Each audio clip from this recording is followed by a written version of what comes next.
Video like जरूर कर लीजिए और ऐसे वीडियो लगातार फ्री में पाने के लिए चैनल को तुरंत सब्सक्राइब कर लीजिए और बेल आइकन को जरूर टैप कर लीजिए ताकि आगे भी सारे वीडियो आपको मिलते रहे। यूट्यूब में फॉलो करते हैं तो प्लीज ये वाला फ्री टेलीग्राम चैनल जरूर ज्वाइन कर लीजिएगा। सारे नोटिफिकेशन सारे अपडेट यहीं पे आते हैं, ध्यान रखिए। नमस्कार दोस्तों, आपका स्वागत है सी सेट प्रिपरेशन के इस YouTube चैनल पर। आज के इस वीडियो में हम विभिन्न प्रकार के रिपोर्ट और सूचकांक में उत्तर प्रदेश की स्थिति के बारे में समझेंगे। इसके अतिरिक्त उन योजनाओं, रिपोर्टों या इंडेक्सों से जुड़े जो महत्वपूर्ण बिंदु हैं उस पर भी हम लोग चर्चा करेंगे। तो चलिए स्टार्ट करते हैं अपने क्लास को। देखिए, यह क्लास सभी प्रकार के प्रतियोगी परीक्षाओं के लिए, चाहे वनडे एग्जाम है या फिर आपका स्टेट पीसीएस एग्जाम है, उसके लिए महत्वपूर्ण होने वाले हैं। अब बढ़ते हैं अपने क्लास की। देखिए, यहाँ पर पहला इंफॉर्मेशन आपको दिया गया, प्रधानमंत्री मुद्रा योजना में भारत में प्रथम स्थान पर उत्तर प्रदेश है। देखिए, याद रहेगा, पॉइंट आपको याद रखिएगा। प्रधानमंत्री मुद्रा योजना में अपने भारत में उत्तर प्रदेश जो है पहले स्थान पर है। अब बात करते हैं थोड़ी सी मुद्रा योजना की। मुद्रा योजना ये है क्या? देखिए, इसको लॉन्च किया था प्रधानमंत्री नरेंद्र मोदी जी ने 8 अप्रैल 2015 को। इस तथ्य को याद रखिएगा, 8 अप्रैल 2015 को इसे लॉन्च किया गया था, है ना। अब इसमें होता क्या, देखिए, मुद्रा योजना में आपको बिना किसी सिक्योरिटी का आपको लगभग 10 लाख तक का लोन मिल सकता है। अब 10 लाख तक का लोन मिलेगा कैसे? तो ये लोन है 3 स्टेप में आपको मिलेगा। देखिए, सबसे पहला स्टेप इसमें जो रखा गया, ये शिशु रखा गया है ना, शिशु, इसमें आपको 50,000 तक का लोन मिल जाएगा, है ना। इसके बाद जो दूसरा है, दूसरा इसमें रखा गया किशोर को, है ना। किशोर में क्या होगा? किशोर में आपको 50,000 से 5 लाख तक का लोन मिल जाएगा। इसके बाद तीसरा इसमें रखा गया तरुण, है ना। तरुण में क्या होगा? तरुण में आपको 5 लाख से 10 लाख तक का लोन मिल जाएगा। तो देखिए, आपको इतना याद रखना है। देखिए, प्रधानमंत्री मुद्रा योजना ये लॉन्च किया गया था 8 अप्रैल 2015 को नरेंद्र मोदी के द्वारा, है ना। इसके बाद इसका अगर फुल फॉर्म आपसे पूछ ले, पूरा नाम पूछ ले, तो इसको भी याद रखिएगा, micro units development and refinance agency. Micro unit development refinance agency, है ना। तो ये मुद्रा से जुड़ी पूरी कहानी रही। अब अगर मान लीजिए आपसे पूछे कि किसकी सब्सिडरी है मुद्रा, तो ये सिडबी की सब्सिडरी, इसको भी आप याद रखिएगा। चलिए अब बढ़ते हैं दूसरे पॉइंट पर। देखिए, दूसरा पॉइंट यहां पर दिया गया, प्रधानमंत्री जन धन योजना के अंतर्गत उत्तर प्रदेश में, मतलब यहां पे प्रदेश लिखा गया, प्रदेश का मतलब उत्तर प्रदेश, क्योंकि हम लोग बात उत्तर प्रदेश की कर रहे हैं, है ना। उत्तर प्रदेश में 9 करोड़, अच्छा यहाँ पे देखिए, प्रदेश मतलब आप इसको देश भी मान सकते हैं, यहाँ पे इंडिया लिखा गया है ना, अपने देश में, और 9 करोड़ खातों के साथ उत्तर प्रदेश प्रथम स्थान पर रहा है। जो प्रधानमंत्री जन धन योजना है, इसमें यूपी में 9 करोड़ खाते खुले। आप इस तथ्य को याद रखिएगा, याद रहेगा, बहुत ही आसान सा पॉइंट है। प्रधानमंत्री जन धन योजना में उत्तर प्रदेश में कितने खाते खुले? 9 करोड़ खाते खुले, है ना। देखिए, प्रधानमंत्री जन धन योजना ये जारी किस दिन किया गया था? तो 15 अगस्त 2014।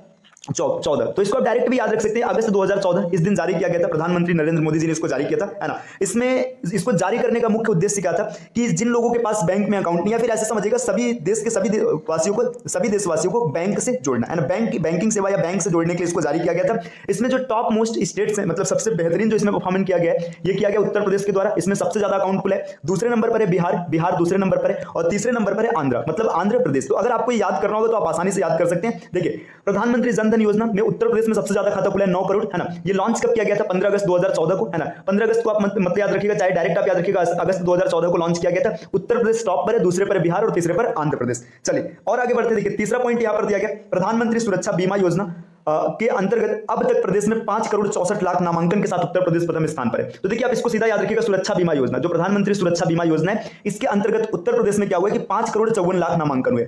ये नंबर याद रखिएगा, 5 करोड़ 54 लाख नामांकन हुए। इसमें क्या है? इसमें उत्तर प्रदेश का पोजीशन है देश में प्रथम, है ना। सुरक्षा बीमा योजना अगर इसकी बात करेंगे तो ये जारी किया गया था 9 मई 2015 को कोलकाता से। 9 मई 2015 को कोलकाता से नरेंद्र मोदी जी ने इसको जारी किया था, कोलकाता से। इसका प्रमुख उद्देश्य क्या था? इसका प्रमुख उद्देश्य ये है कि जितने भी व्यक्ति, मतलब अगर इनके साथ कोई दुर्घटना होता है ना, दुर्घटना के बाद उनको सुरक्षा प्रदान करना। जैसे मान के चलिए एक्सीडेंट में अगर डेथ हो जाती है, तो डेथ होने पर क्या होगा? जो आपके नॉमिनी होंगे, नॉमिनी को 2 लाख रुपए मिलेगा, सहायक धनराशि मिलेगी। अगर आप दुर्घटना में आपकी मृत्यु नहीं होती, आप टोटली डिसेबल्ड हो जाते हैं। टोटली डिसेबल्ड का मतलब आपके दोनों हाथ कट गए, दोनों पैर कट गए, या डैमेज हो गया, आप काम नहीं कर सकते, तो उस कंडीशन में आपको भी 2 लाख की धनराशि मिलेगी। अगर आप पार्शियली मतलब आंशिक तौर पर, मतलब आपके कुछ अंग भंग हुए, तो वहां पर क्या होगा? आपको 1 लाख का सहायता राशि प्रदान की जाएगी। ठीक, तो ये तो आपको ये पता चल गया कि सहायता राशि कितनी मिलेगी। अब ये है क्या प्रधानमंत्री सुरक्षा बीमा योजना, इसमें आपको राशि मिलेगी कैसे? तो देखिए, इसके लिए ना आपकी जो एलिजिबिलिटी है, ये 18 साल से 70 साल तक होनी चाहिए, मतलब 18 से 70 वर्ष तक इसमें ये चीजें चलेंगी। आपको प्रति वर्ष क्या करना होगा? 20 रुपए का प्रीमियम जमा करना होगा, 20 रुपए ईयरली, है ना, प्रीमियम जमा करना पड़ेगा। ये ऑटो डेबिट होगा, मतलब अपने आप आपके अकाउंट से कट जाएगा, है ना। अच्छा, एक पॉइंट इसमें और भी पूछता है कभी कभी कि इसमें कौन कौन योग्य नहीं है, प्रधानमंत्री सुरक्षा बीमा के अंतर्गत कौन कौन ऐसा है जिस पर यह लागू नहीं होगा। तो कोई भी व्यक्ति जो आर्म्ड फोर्स में है ना, उसके लिए ये नहीं है, मतलब आर्म्ड फोर्स मतलब जैसे बीएसएफ हो गया, सीआईएसएफ हो गया, उनके लिए ये चीज नहीं है ना। कोई व्यक्ति अगर मर्चेंट नेवी में है तो उसके लिए भी ये नहीं है, इसको याद रखिएगा, उन पर भी अप्लाई नहीं होगा। तीसरा, आप ये पॉइंट याद रख सकते हैं, कोई भी ऐसा व्यक्ति जो पहले से किसी भी गवर्नमेंटेड जो हेल्थ इंश्योरेंस है उनसे जुड़ा हुआ है, तो ये उन पर भी अप्लाई नहीं होने वाला है। तो इसमें देखो, छोटा सा पॉइंट आपको याद रखना है, प्रधानमंत्री सुरक्षा बीमा योजना ये 9 मई 2015 को कोलकाता से प्रधानमंत्री नरेंद्र मोदी जी ने जारी किया था। ये एक हेल्थ कवरेज प्लान है, मतलब इसमें क्या होगा कि आपके हेल्थ के बारे में उसका इंश्योरेंस किया जाएगा। अगर एक्सीडेंट में आपकी डेथ होती है तो नॉमिनी को 2 लाख रुपए की सहायता धनराशि प्रदान की जाएगी। अगर आप टोटली डिसेबल्ड होते तो आपको 2 लाख की सहायता धनराशि मिलेगी। पार्शियली डिसेबल्ड होने पर 1 लाख की सहायता धनराशि मिलेगी। जो एज है 18 से 70 है, इसमें 20 रुपए सालाना, मतलब 1 वर्ष में 20 रुपए क्या होगा आपके अकाउंट से कटेंगे। कौन कौन इसमें मान्य नहीं है, मतलब कि किसके किसके लिए नहीं है, तो कोई भी जो आर्म्ड फोर्स में है ना उसके लिए नहीं है, या फिर जो मर्चेंट नेवी में है उसके लिए नहीं है, या फिर जो ऑलरेडी रजिस्टर्ड है किसी अन्य हेल्थ इंश्योरेंस प्लान के लिए, उनके साथ ये अप्लाई नहीं होगा, उन पर अप्लाई नहीं होने वाला है। चलिए अब बढ़ते हैं अगले पॉइंट पर। देखिए नेक्स्ट पॉइंट यहां पर दिया, पीएम स्वनिधि योजना में भारत में प्रथम स्थान उत्तर प्रदेश का है। देखिए स्वनिधि योजना की अगर बात करेंगे तो इसमें भी जो उत्तर प्रदेश है ये पूरे भारत में प्रथम स्थान पर है। तो स्वनिधि की बात करेंगे, देखिए स्वनिधि जो इसका फुल फॉर्म याद रखिएगा, देखिए पीएम है ना, SVA है ना, यहां पर आगे है NIDHI। देखिए स्वनिधि का फुल फॉर्म क्या है, स्ट्रीट वेंडर्स आत्मनिर्भर निधि है ना, इसका फुल फॉर्म जरूर याद रखिएगा, street vendors Atmanirbhar Nidhi, PM Svanidhi है ना। इसमें जो सबसे पहला पोजीशन है पूरे भारत में, सबसे पहला पोजीशन है उत्तर प्रदेश का, इसको याद रखिएगा, याद हो जाएगा। अब देखिए स्वनिधि ये जो प्लान है इसको लॉन्च कब किया गया था, ये लॉन्च किया गया था 1 जून 2020 को। देखिए जब कोविड का दौर आया था तो जो स्ट्रीट वेंडर्स थे, मतलब ऐसे व्यक्ति जिनका मतलब जो ऐसे कार्य करते थे ना, वो रोज कमाना रोज खाना इस स्थिति में थे, तो फिर क्या हुआ कि कोरोना के कारण उनका रोजगार पूरी तरीके से चला गया।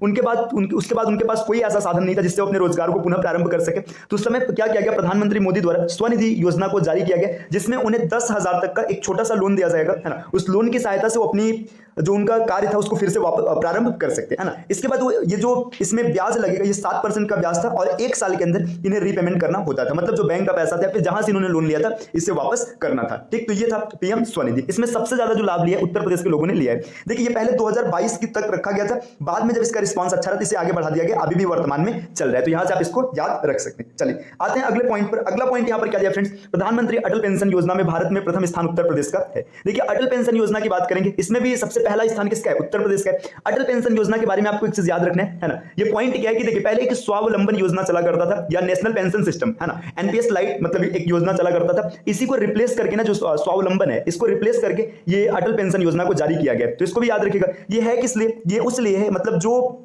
अनऑर्गेनाइज्ड संस्था में काम करते हैं वो उनके बुढ़ापे के लिए मतलब एक पेंशन योजना है इसमें। मतलब जैसे देखिए क्या होगा कि आपको एक कुछ फिक्स अमाउंट जमा करना पड़ेगा, निरंतर आप लगातार जमा करते रहेंगे, और जब आपकी उम्र 60 वर्ष हो जाएगी, 60 वर्ष के बाद क्या होगा कि आपको 1,000 से 5,000 के बीच की पेंशन आपको मिलेगी जब तक आप जीवित रहेंगे, है ना। तो इसमें देखिए अब जिस हिसाब से आप पेंशन स्कीम लेते हैं, जितना आपका इंस्टॉलमेंट बनेगा उस हिसाब से आपको 1,000, 2,000, 3,000 इस प्रकार का आपको पेंशन मिलेगा। चलिए अब बढ़ते हैं अगले पॉइंट पर। अगला पॉइंट दिया, प्रधानमंत्री जीवन ज्योति बीमा योजना अंतर्गत अब तक प्रदेश में 1 करोड़ 90 लाख का नामांकन किया गया। तो इसको भी याद रखिएगा, जीवन ज्योति बीमा योजना, इसके अंतर्गत उत्तर प्रदेश में 1 करोड़ 90 लाख नामांकन किया गया, और उत्तर प्रदेश द्वितीय स्थान पर है ना। देखिए जो उत्तर प्रदेश है ये द्वितीय स्थान पर, इस पॉइंट को भी आपको याद रखना है। चलिए अब बढ़ते हैं अगले पॉइंट पर। देखिए नेक्स्ट पॉइंट यहां पर क्या दिया गया, देखिए उत्तर प्रदेश को डीबीटी परफॉर्मेंस रैंकिंग में दूसरा स्थान मिला है, जो राज्य द्वारा किए गए लक्षित एवं कुशल हस्तांतरण का प्रमाण है। देखिए डीबीटी क्या होता है, अगर डीबीटी की बात करेंगे तो इसका फुल फॉर्म होता है डायरेक्ट बेनिफिट ट्रांसफर, है ना।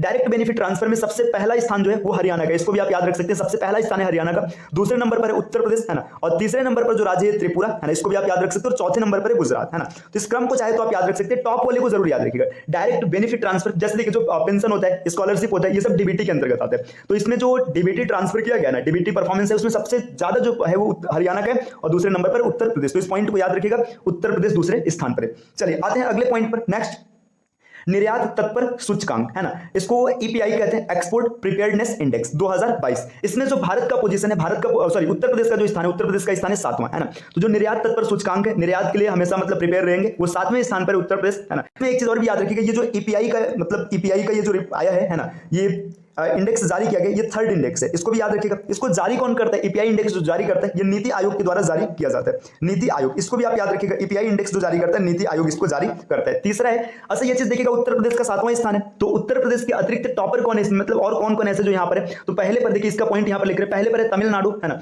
दूसरे पर है महाराष्ट्र, तीसरे पर है कर्नाटक, चौथे पर इसमें गुजरात, 5वें पर है हरियाणा, और छठे पर है तेलंगाना। तो आप इसको याद रख सकते हैं, तेलंगाना छठे पर है ना। इसके बाद 7वें नंबर पर आ जाएगा उत्तर प्रदेश। तो आपको इतना नहीं याद रखना है, हाँ ये तमिलनाडु जो पहले पर, इसको जरूर याद रखिएगा। देखिए तमिलनाडु जो है ना, ये चमड़ा कपड़ा इसके लिए मतलब प्रसिद्ध था, इसका निर्यात करता था। अभी हाल फिलहाल ये इलेक्ट्रॉनिक सामान जो है उसको निर्यात करने में नंबर 1 पर आ गया। तो इसको भी याद रखिएगा, इलेक्ट्रॉनिक के सामान को निर्यात करने में नंबर 1 पर कौन आ चुका है, तमिलनाडु आ चुका है ना। तो निर्यात तत्पर सूचकांक में उत्तर प्रदेश 7वें स्थान पर है, पहले स्थान पर तमिलनाडु है, दूसरे स्थान पर महाराष्ट्र है, तीसरे स्थान पर कर्नाटक है। इतने पॉइंट को कम से कम आप जरूर याद रखिएगा। चलिए अब बढ़ते हैं अगले पॉइंट पर।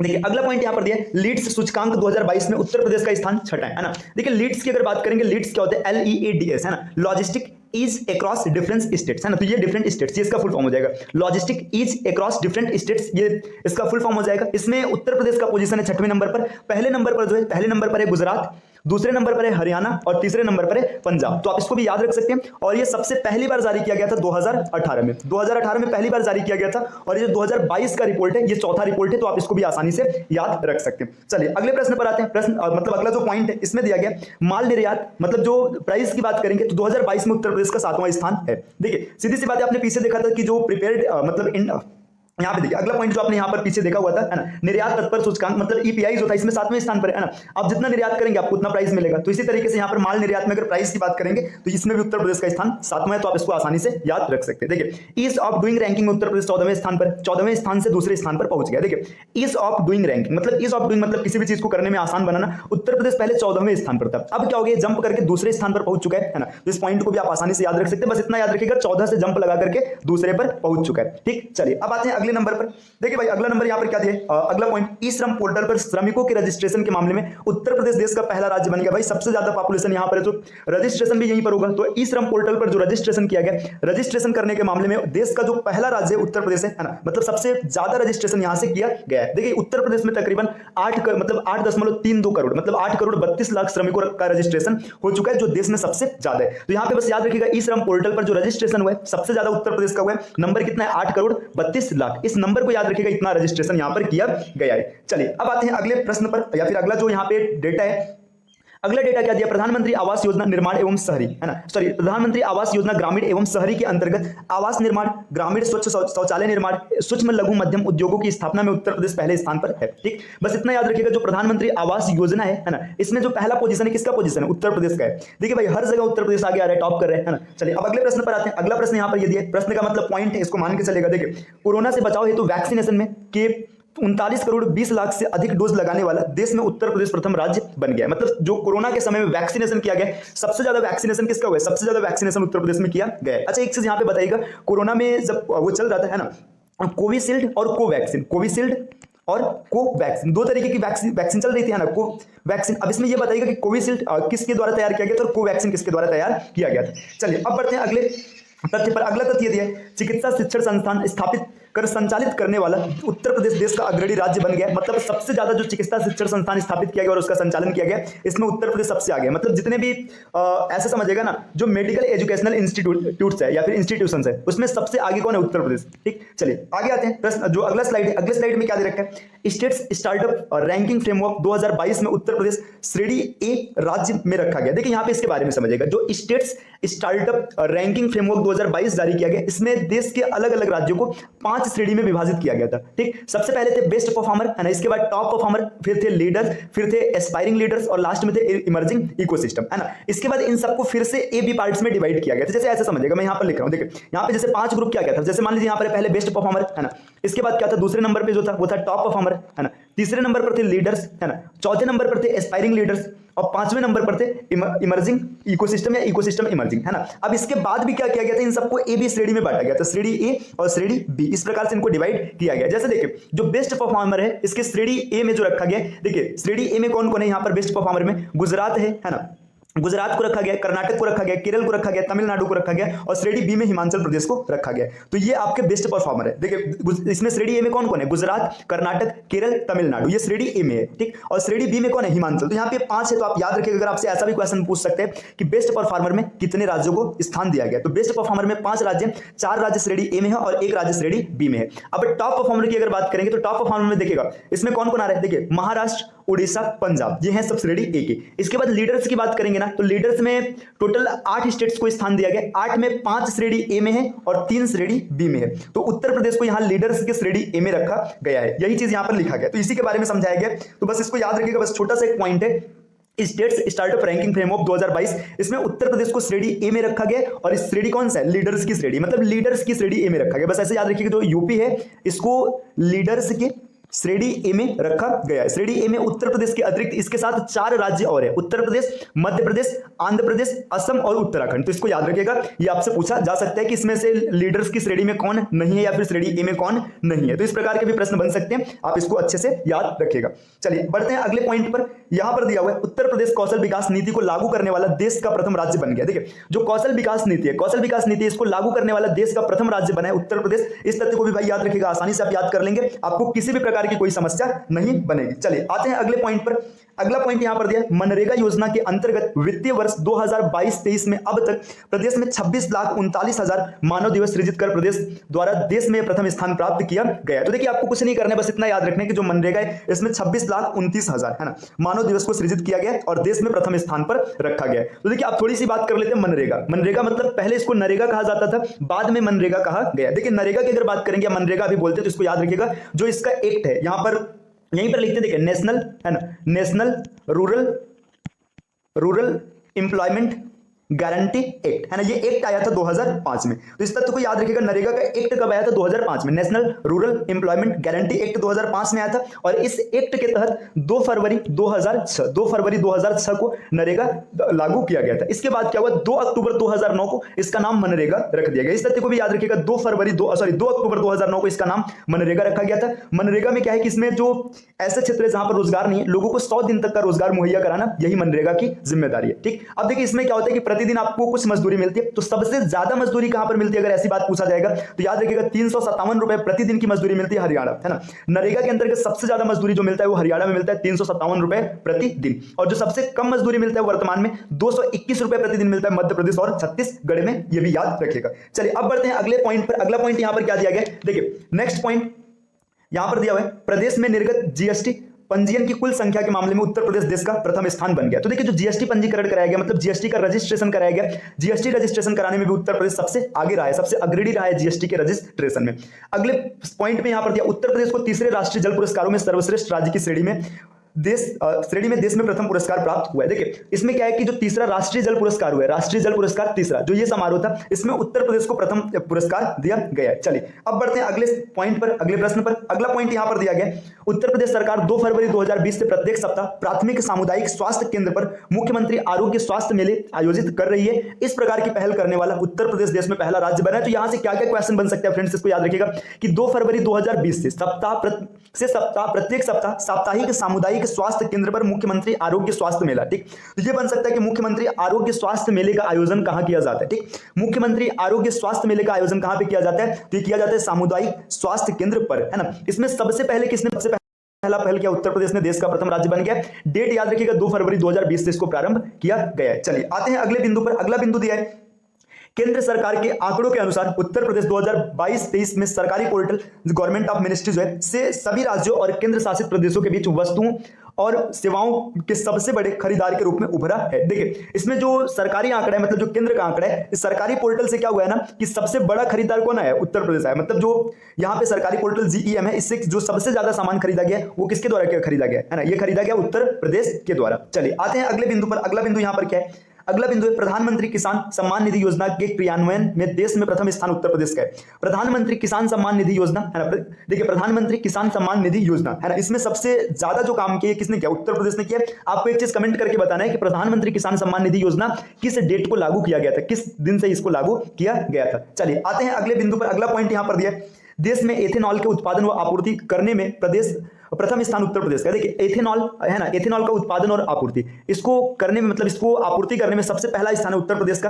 तो देखिए एथेनॉल क्यों आवश्यक है, देखिए आपको पता है कि भारत ने क्या किया है, कार्बन मतलब जीरो इमिशन, ऐसा समझिएगा कि कार्बन का इमिशन भारत जीरो कर देगा, है ना। ये कब तक करेगा इसको भी कमेंट कीजिएगा, और कार्बन इमिशन के जीरो से इसका क्या संबंध है ना, ये आपको पढ़ लेना है। चलिए अब बढ़ते हैं अगले बिंदु पर। अगला पॉइंट यहां पर दिया, गन्ना और चीनी के उत्पादन में उत्तर प्रदेश देश में प्रथम स्थान पर है। मतलब गन्ना और चीनी का उत्पादन सबसे ज्यादा उत्तर प्रदेश में किया जाता है, इस बिंदु को याद रखिएगा। चलिए आते हैं अगले बिंदु पर। अगला पॉइंट यहां पर दिया, वर्ष 2022 में घरेलू पर्यटक यात्राओं की संख्या में उत्तर प्रदेश सर्वाधिक पर्यटक आगमन वाला राज्य है। मतलब सबसे ज्यादा पर्यटक जो देश के किसी भी राज्य में आए हैं वो उत्तर प्रदेश में आए हैं। ठीक, तो उत्तर प्रदेश में सबसे ज्यादा पर्यटक आए हैं। देखिए, अब प्रभु श्री राम का जो मंदिर बना है अयोध्या में, वहां से भी क्या होगा, उत्तर प्रदेश में पर्यटन को बढ़ावा मिलेगा, है ना। तो इसको भी याद रखिएगा। चलिए आते हैं अगले बिंदु पर। अगला बिंदु दिया राष्ट्रीय अपराध रिकॉर्ड ब्यूरो की नवीनतम रिपोर्ट के अनुसार 2022 में महिलाओं के खिलाफ अपराधों के मामलों में इसने 70.8% पर देश में सबसे अधिक सजा दर्ज की। मतलब जो महिलाओं के खिलाफ अपराध किए जाते थे, है ना, महिला से जुड़े कोई भी अपराध थे, उसमें क्या हुआ कि जो सबसे ज्यादा सजा हुई है उत्तर प्रदेश में हुआ है। मतलब ऐसे समझिएगा कि उत्तर प्रदेश देश में ऐसा राज्य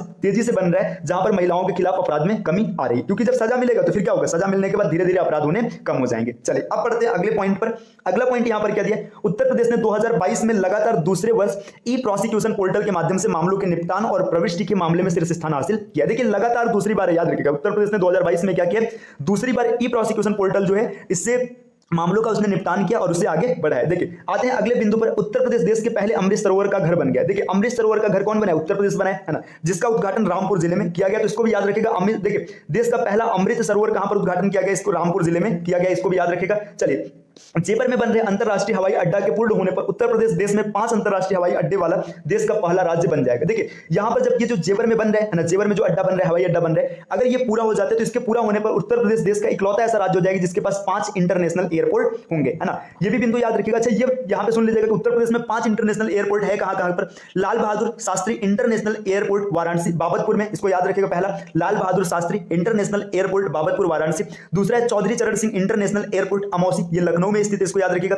कुशीनगर इंटरनेशनल एयरपोर्ट, ये कुशीनगर में, इसको याद रखिएगा। इसके बाद अयोध्या इंटरनेशनल एयरपोर्ट या फिर इसको महर्षि वाल्मीकि इंटरनेशनल एयरपोर्ट भी कहेंगे। ठीक, ये भी याद रखिएगा। और पांचवां जो निर्माणाधीन है जेवर इंटरनेशनल एयरपोर्ट, ये देश अपने उत्तर प्रदेश का 5वां इंटरनेशनल एयरपोर्ट होगा। ये ग्रेटर नोएडा में बन रहा है या फिर नोएडा में बन रहा है। अब एक चीज ये भी याद रखिएगा कि जेवर पूर्ण होने पर, जब ये पूरा हो जाएगा तो अपने पूरे देश का सबसे बड़ा हवाई अड्डा होगा, इसको भी याद रखना है। चलिए अब आते हैं अगले बिंदु पर। अगला पॉइंट यहां पर दिया SOIC.in की एक रिपोर्ट के अनुसार उत्तर प्रदेश देश की जीडीपी में 9.2% हिस्सेदारी के साथ भारत की दूसरी सबसे बड़ी अर्थव्यवस्था के रूप में उभरा है। देखिए ये रिपोर्ट क्या कहती है, रिपोर्ट ये कहती है कि जो उत्तर प्रदेश की हिस्सेदारी है जीडीपी में 9.2% है और ये सबसे बड़े राज्य के रूप में दूसरा राज्य, मतलब सबसे बड़ा जो राज्य है उत्तर प्रदेश दूसरे श्रेणी पर आता है। तो आपको ये पॉइंट याद रखना है कि फिर पहले श्रेणी पर कौन आता है। तो जो पहला राज्य महाराष्ट्र, इसका जीडीपी में जो योगदान है ये 15.7% है। दोस्तों इसको याद रखिएगा, 15.7%।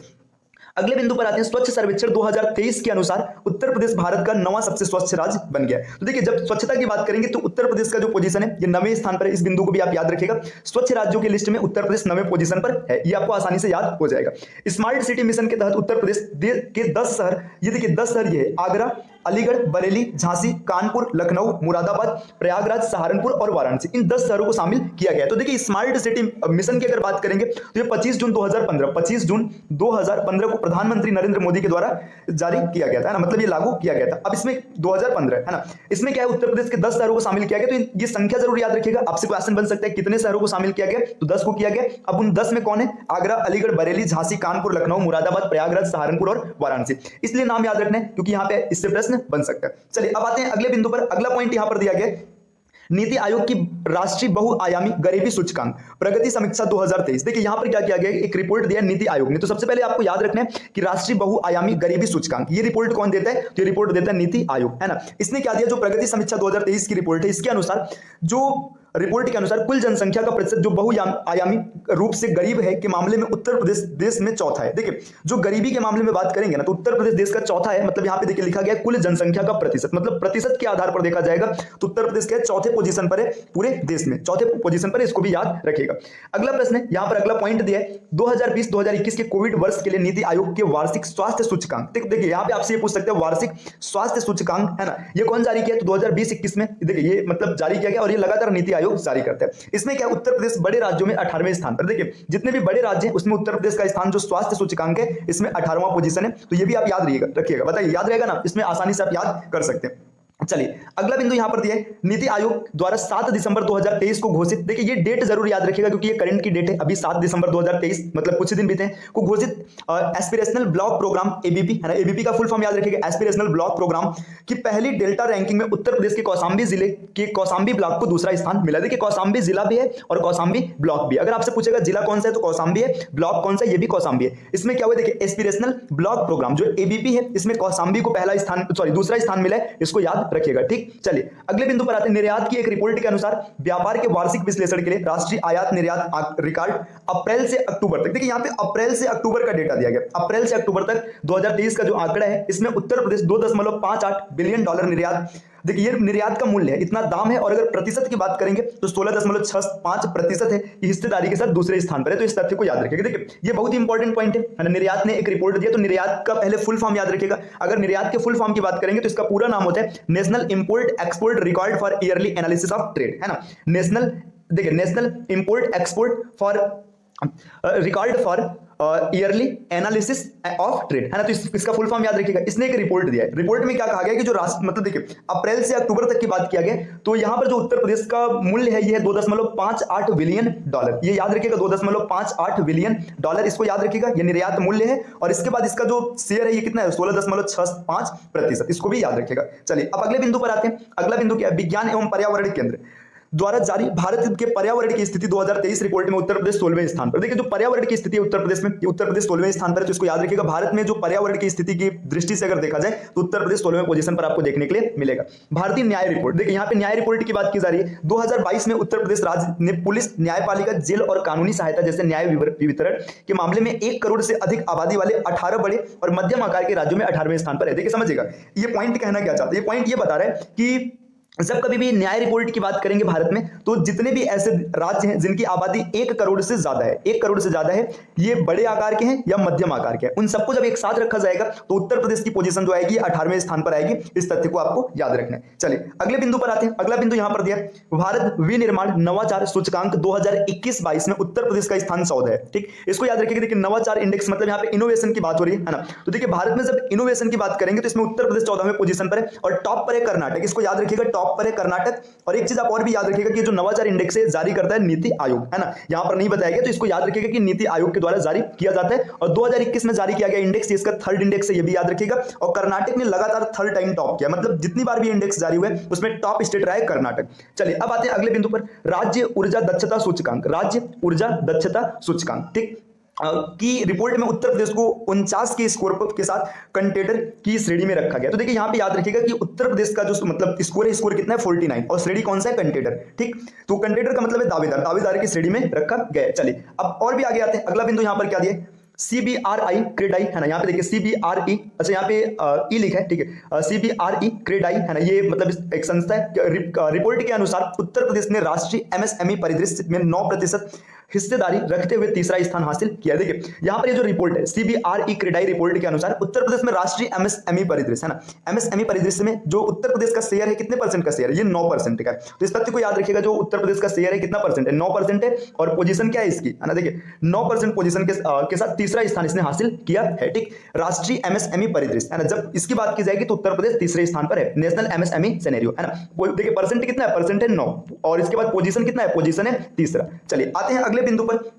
अगला बिंदु दिया है ग्लोबल फिशरीज कॉन्फ्रेंस 2023 में उत्तर प्रदेश को सर्वश्रेष्ठ राज्य अंतर्देशीय मत्स्य पालन पुरस्कार से सम्मानित किया गया। देखिए ग्लोबल फिशरीज कॉन्फ्रेंस 2023, ये याद रखिएगा, ठीक है, ग्लोबल फिशरीज कॉन्फ्रेंस 2023, है ना। इसमें क्या हुआ, उत्तर प्रदेश को सर्वश्रेष्ठ राज्य अंतर्देशीय मत्स्य पालन पुरस्कार, मतलब जो राज्य अंतर्देशीय मत्स्य पालन पुरस्कार मिला है, इसमें उत्तर प्रदेश को सम्मानित किया गया, सम्मान उत्तर प्रदेश को मिला है। आगे इंडिया स्मार्ट सिटीज अवार्ड प्रतियोगिता, मतलब ये जो प्रतियोगिता चला इंडिया स्मार्ट सिटीज अवार्ड प्रतियोगिता, है ना, ISAC 2022 में क्या हुआ, बेस्ट स्टेट अवार्ड कैटेगरी में उत्तर प्रदेश और राजस्थान को संयुक्त रूप से तीसरा स्थान मिला। जो बेस्ट स्टेट का अवार्ड है उसमें यूपी और राजस्थान, इनको संयुक्त रूप से तीसरे पोजीशन पर रखा गया है। तो ये भी आप याद रखिएगा। नेक्स्ट अगले बिंदु पर आते हैं। अगला बिंदु यहां पर दिया है PMAY, है ना। यहाँ पे PMAY शहरी लाभार्थी पुरस्कारों में उत्तर प्रदेश को लगातार तीसरी बार प्रथम पुरस्कार प्राप्त हुआ है ना। देखिए यहाँ पे PMAY प्रधानमंत्री आवास योजना, है ना, ये जो अर्बन मतलब शहरी की बात की जा रही है, प्रधानमंत्री आवास योजना शहरी लाभार्थी मतलब जो मिला है इन सबको, इसमें उत्तर प्रदेश लगातार तीसरी बार क्या प्रथम स्थान पर रहा है, मतलब सबसे ज्यादा जो लाभार्थी हुए वो उत्तर प्रदेश में हुए। वर्ष 2022 में भारत में मृत्यु दंड वार्षिक सांख्यिकी रिपोर्ट, देखिए 2022 में क्या हुआ कि भारत में मृत्यु दंड मतलब सांख्यिकी रिपोर्ट, इसको जारी किया गया, मतलब वार्षिक सांख्यिकी रिपोर्ट को जारी किया गया।